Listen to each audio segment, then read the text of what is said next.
många dagar har det gått? 4. Flytta ut den en bit i banan.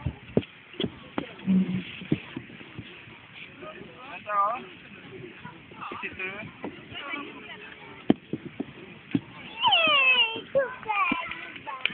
Vänta, det kan ligga där. Det kan ligga där. Så kliver du lite närmare. Så. Ja, och så tillbaka med klubban så. Oj. Ta lite längre ner på klubban annars. Så ja. Eller så tar bollen mellan benen så. Bra.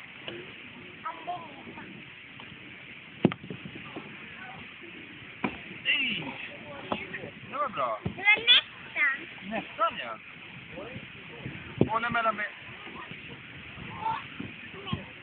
Så ja. Så.